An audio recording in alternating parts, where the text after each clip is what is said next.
how to fix your Airbnb payout not received. So let's get straight into the video. Well, there are a couple of reasons why you would be facing this problem. What you want to do is firstly open your Airbnb application, go to your profile icon on the bottom, and then you want to simply go ahead and click on payouts. Once you've done that, you want to simply go ahead and click on view payout activity, and then you want to simply go ahead and see the status of the recent payouts.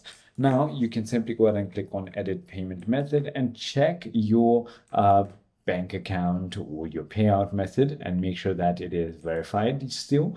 If that is not the case, you might need to simply go ahead and verify your identity one more time and also check your payout minimum.